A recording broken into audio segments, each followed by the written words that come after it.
Hey everyone, welcome back to another live stream here. Actually, I wanted to put this on the main channel, so I'm also going to do that. I'm going to throw this on the main. Hold on a sec. Yeah, you know what? I'm going to try it. We're going to double stream it. Sorry, it's going to be on a market and this channel. Give it 1 second here.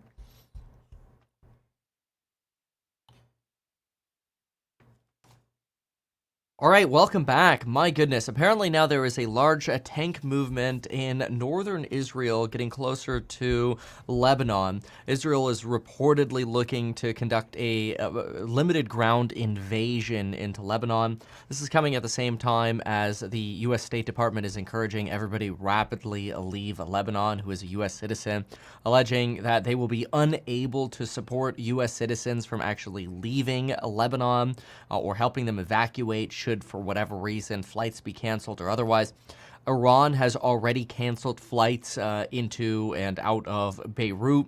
We also did just have an Israeli strike about 500 meters away from the main airport in Beirut, which is kind of wild because a lot of people started wondering, wait, is Israel now trying to attack the Lebanese airport?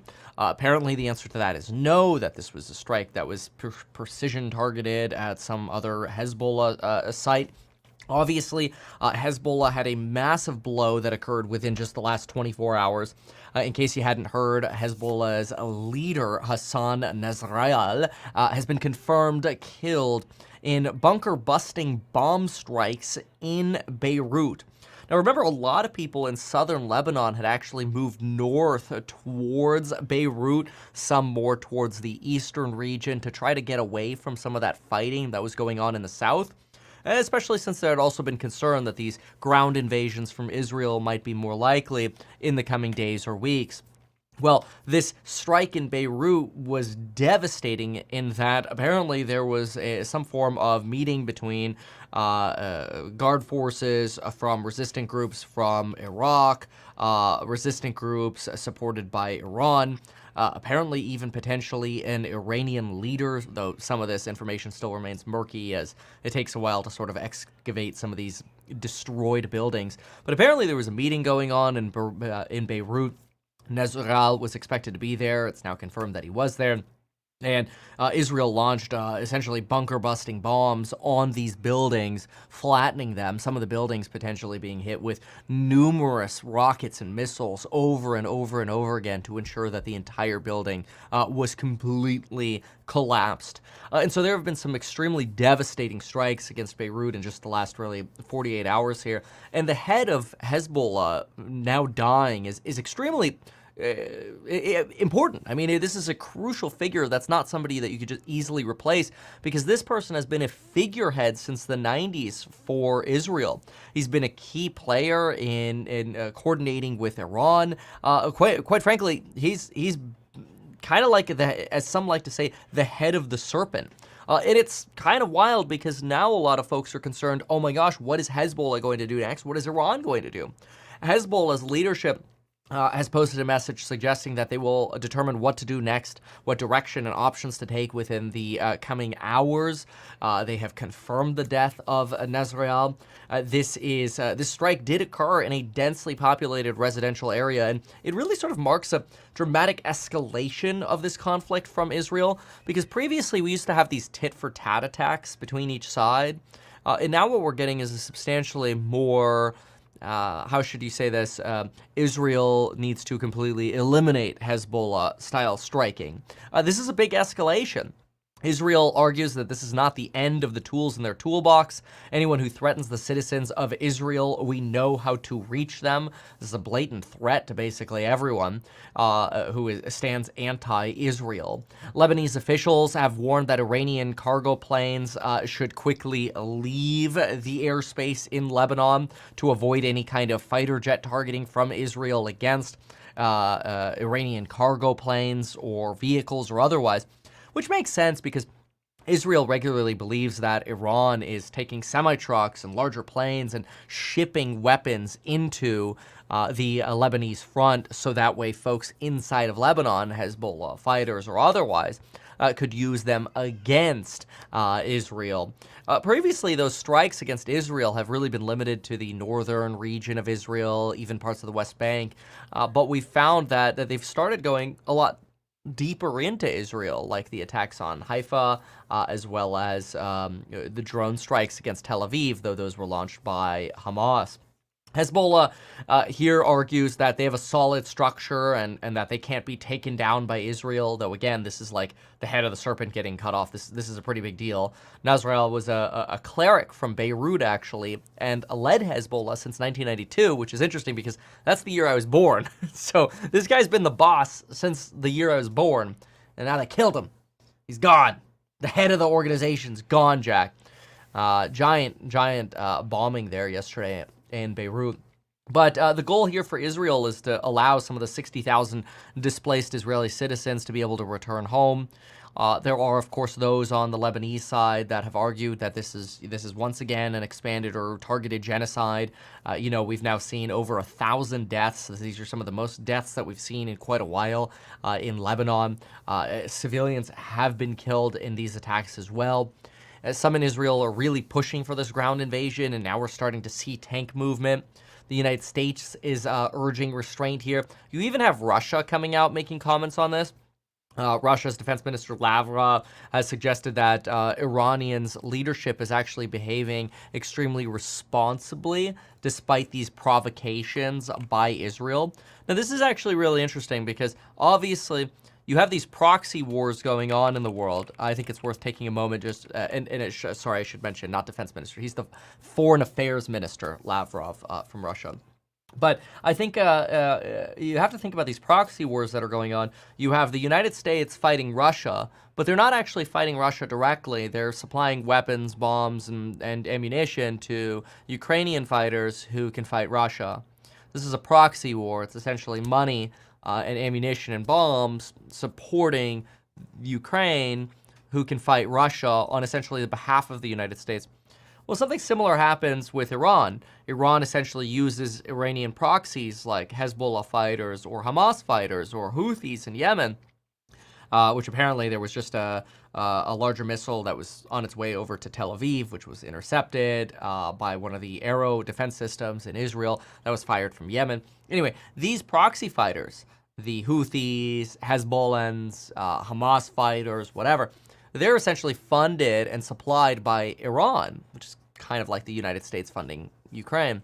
And these fighters fight Israel on behalf of Iran so that the way Iran, who's a nuclear power, doesn't have to engage in direct conflict with Israel, who is also a nuclear power. You have two nuclear powers here. Now, of course, Israel actually, you going to take off? Can you take the milk with you? Thanks for bringing it to me, buddy.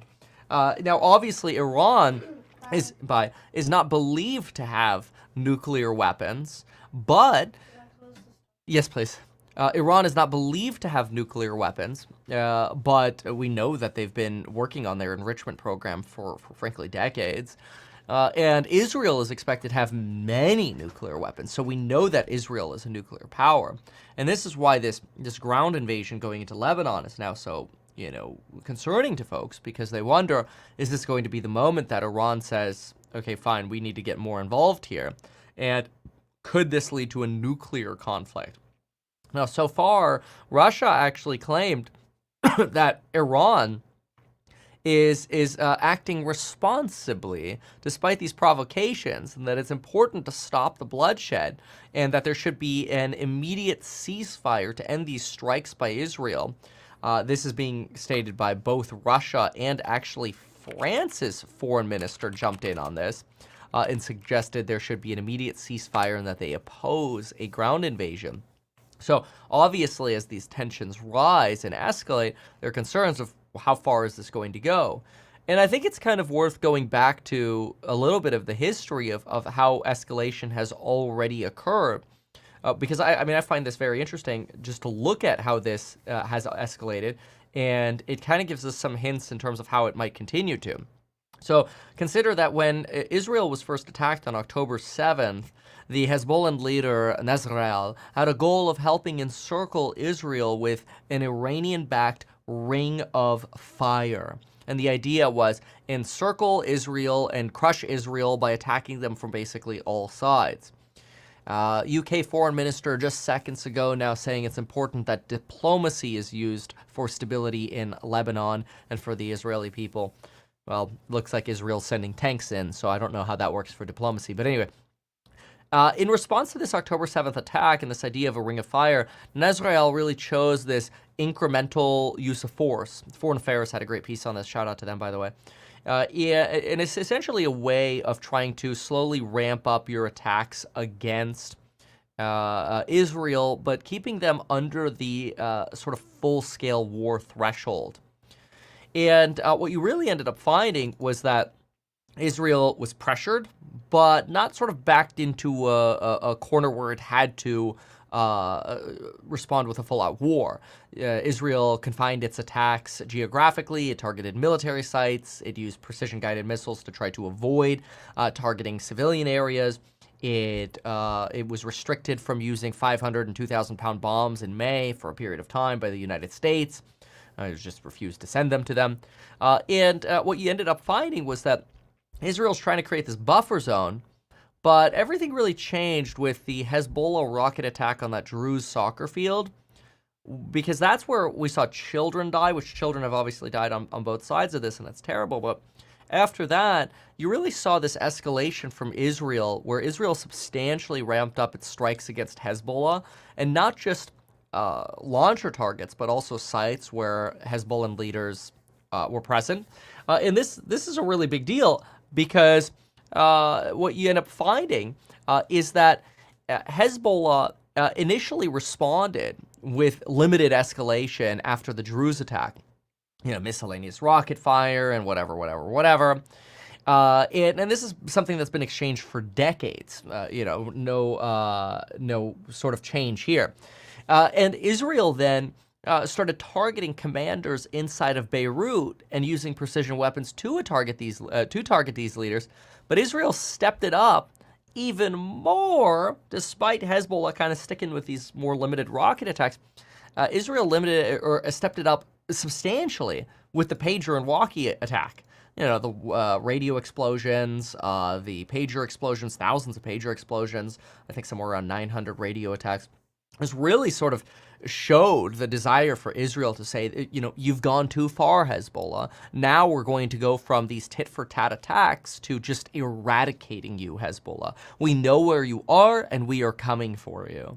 That was really the message. That was the symbolism, because those device attacks really killed about 30 and injured thousands, but it wasn't really designed to kill everyone.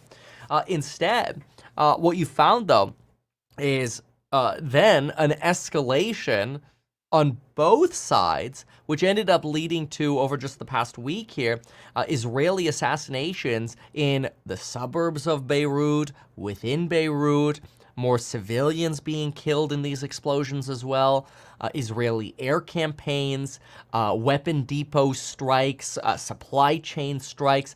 I mean, really what this has escalated into is Israel no longer just targetedly striking brigade-level commanders or battalion-level commanders, of which they've killed like 6 and 30, in order there, but really trying to almost completely destroy the entire military chain of command for Hezbollah to prevent any kind of reaction from Hezbollah.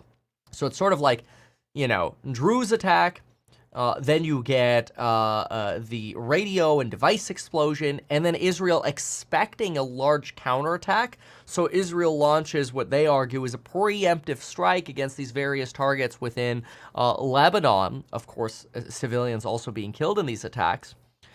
And now this expectation that Israel is going to launch a ground offensive with tanks, mostly so they can also get access, likely, to not only the streets of Lebanon, southern portions of it, to create a buffer zone, but also to infiltrate Hezbollah's tunnel network. See, Israel clearly has control of the sky here, but Hezbollah has a vast tunnel network, just like Hamas does. And this is where bunker buster bombs can be used, but it's also functional and useful to get into these to further collect intelligence or to strike even deeper into sort of rooting out the Hezbollah network. And that appears to be what Israel is focused on now. Now, Israel has been concerned about the manpower impact here. They've had over 10,000 reservists request mental health support. Thousands have either quit or been laid off. We've seen businesses shut down. The Israeli economy has been downgraded because, quite frankly, they've just been getting smashed. So this is a very, very challenging time for the Israeli economy, and it's an even more challenging time for the Lebanese economy. I mean, their GDP is a shadow of what it used to be. These are both economies in complete economic despair. Over 50% of those living in Lebanon argue they have food insecurity on nearly a daily basis. And so this continuous war just leads to even more suffering amongst civilians. Quite frankly, it's very terrible, especially since Hezbollah actually only has minority support amongst the Lebanese, although they do have majority support amongst many of the Shia Muslims. Iran encourages that all Muslims support Hezbollah in this. Of course, it's their proxy fight campaign. And Nasrallah did sort of draw a line in the sand by arguing that their campaign against Israel would continue until a ceasefire was officially achieved. The problem with that is Israel hasn't been exactly keen on enabling a ceasefire. I'm not suggesting here that Israel is, trying to sandbag, if you will, these ceasefire negotiations. But it wouldn't surprise me because it does seem like at this point Israel has reached this level of, hey, we are going to keep fighting until the threat is completely eliminated. That's it. So I find that very interesting, and this is why you're now starting to see Iranian protests, Iraqi protests. You're seeing mourning across the Middle East for the death of Nasrallah. Some are celebrating, though, because they see, again, sort of the removal of the head of the serpent. Lebanon did just declare 3 days of mourning for Nasrallah, and Iran declared a 5-day announcement. This is a really big figurehead, and it really... I mean, just to show some of the devastation, mostly because I don't like showing too many pictures here. I like to try to give facts because sometimes if you show too many images and pictures, YouTube will just sort of shut them down and then you don't get to hear any of the information. But just to give you an example, I'd like to pull up a picture here if I can find it. Here it is. Yeah, I saved this, and I just want you to see how devastatingly an apartment building can be destroyed by these Israeli attacks. And what you can find is you have an apartment building that is basically not only completely leveled, but it's leveled so far into the basement of the building to completely remove the existence of any chance of survival with just repeated bombings and bombings and bombings until you're beyond leveled. You're like more than leveled, right? So, of course, at this point, the issue is, well, what a response is going to be, right? Somebody here in the comments says, Maria says American bombs. This is true. These are heavily American bombs. America makes some pretty damn good bombs. Which, I mean, then, of course, people argue that the military-industrial complex, has an incentive in continuing these fights because, they make a lot of money. They build up their backlog. So then you've got people like Falvey here who says, by me reporting on this, I'm reporting on misinformation. God bless Israel. So obviously, you generally have people in the comments that are either bots or they're just like so delusional that you can't like provide neutral information and commentary because you're anti-Palestine, you're anti-Israel, you're anti-whatever. It's like I'm just pro people not dying. But you always have to be careful. I mean, some people are so one-sided that you just can't even have a reasonable discussion about anything. It's very interesting. But yeah, it's very, very common to also have bots try to manipulate public opinion in comments. It's something you want to be cautious of if you're ever reading comments. To remember, there are Israeli bot farms, there are pro-Palestinian bot farms, there are people who sit there with 300 phones on a computer, and all they do is try to shape the feeling or messaging of people, right? So this is very interesting. Something to keep in mind when you're looking at the devastation that's occurring in the world. So it's really sad. I'm really anti all of this. I'm a big fan of all these sort of wars ending. The concern is that, what happens next now? How is Hezbollah going to respond after this? In addition to how is Hezbollah going to respond to this, what we then have to try to figure out is how is Iran going to respond to this? And is Iran going to respond to this at all? All of it is just bad and problematic. And of course, any kind of escalation from Iran would be met with coordinated defense from the United States, likely. Understand that Israel has already requested the United States be prepared to help Israel in defending against an Iranian counterstrike. This would be very, very bad. Because now all of a sudden the United States would be essentially directly involved, much like that drone strike attack we saw earlier this year against Iran, and it's quite nerve-wracking, honestly. So there are a lot of geopolitical embers that are just disastrous right now, and could really boom into a larger issue. So these are problematic. Now we'll see. We'll see how things evolve. But my hope is that cooler heads can prevail. Everything can be okay going forward into the longer term, and maybe Israel ends up creating a buffer zone, to the north and to the south, and even to some extent in the West Bank. Maybe there's some kind of solution there, and these strikes against Israel stops, and the incursion outside of Israel also stops, right? And we can sort of go back to a more normalized Middle East, although I don't know that there's ever really been a normal Middle East. Netanyahu is speaking right now, and he claims that the elimination of Nasrallah was a necessary step towards changing the balance of power in the Middle East, that Nasrallah was the main engine of Iran's axis of evil. These are statements just out seconds ago from the IDF and frankly the Israeli government. And so it's also worth noting that Israel allegedly did not notify the United States of these planned strikes against Beirut, before the strikes actually took place. Somebody here says, will this affect the market? How can we prepare? Hey, so far the market has actually heavily ignored most of these geopolitical issues. I mean, look, for example, here at Bitcoin. I like to use Bitcoin as a good proxy here, but you can see Bitcoin's really been on this sort of slight downtrend. It's a very, very slow downtrend. It's not heavily substantial. It's difficult to sort of draw where this lower support should be. You can sort of move the lower one around a little bit and try to argue it's here. You get this sort of declining wedge pattern. But it's also, I mean, in this example, it's a little symmetrical. Oftentimes when we have a declining wedge, when we have a declining wedge, I'm not sure where I left that. I don't think I can undo. Oh, I can undo. Oh, thank goodness. Okay, good. I should lock that. Oftentimes when we have these declining patterns, we can suggest that, there'll be a larger sort of explosion to the upside, which I do think is likely at some point in the future. The question is, are we going to test some of these lower levels again?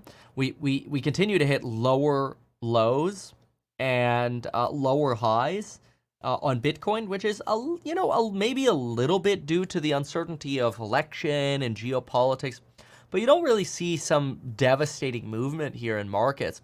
I mean, you're within 3% of all-time highs on the NASDAQ 100. The Russell's caught back up to some of the higher levels of where it was earlier this year for small caps. You've got the S&P 500 at all-time highs. Markets don't really seem to care right now. However, I do think there is a risk that markets might be a little overly complacent with how much of a tinderbox is present right now, to where I wouldn't be surprised, unfortunately, that over the next 3 months there could potentially be some form of black swan disaster. We don't really have a clear tell of what that is yet, whether it's geopolitical risk with nuclear weapons, whether it's a banking crisis, whether it's, certain business failures, whether it's a wave of layoffs, or some combination of these, carry trade issue, currency exchange, whatever, oil crisis. Nobody really knows. There are a lot of people who advocate for at least some downside protection in this sort of market. But it's also very difficult because, the market has been moving very, very well since August. Really, I mean, money invested in downside protection when the market is moving up is just lost money or opportunity cost. So others like to say that gold is an example of an early warning sign of some of the pain that's to come. Who knows? I don't see it right now. I do think that next week's labor market could create hell in the stock market if we get bad labor readings. But usually labor readings come in poorly well after the labor market actually faces problems. So in other words, you would generally see problems at businesses and planned layoffs and warn notices. You would generally see information like this first, well before you would see any kind of, how should you put it, data in the unemployment claims or unemployment information. So I'm generally not a believer that that you're going to get leading indicators from jobs reports or otherwise, but it's possible. We'll see, I guess. So next week has the potential of having a lot of volatility, and all it does is really sort of combine with just the disaster that we face in these geopolitical situations. So, tanks rolling into Lebanon by Israel, not exactly ideal. So this is going to be something else to pay attention to. So, market being at record high is 1,000 IQ. The market being at record high is quite concerning, especially with some of the valuations that we've seen out there, but that's okay. So Israel designs the weapons and medical device procedures. U.S. makes them and sells that. Okay. Markets will triple on the 1 minute chart. Ooh. So miscellaneous comments here. Somebody says, will there be an October supply or surprise? Who knows? Who knows, right? So Muslims love Toyota trucks, says someone here. Who doesn't love Toyota trucks? Some of these comments are interesting. Somebody says oil target $50. If we get an alliance from Israel, they steal our data and sell it to China. Okay, that's an interesting suggestion. A lot of variety of different comments here. Very interesting. Anyway, so this is some sort of broad information on some of the latest that's going on. Although I do think actually we've done some provided some specific information. It is also worth noting that you just had what's his name Zelensky visit the White House just a couple days ago. I was actually in D.C. when he visited.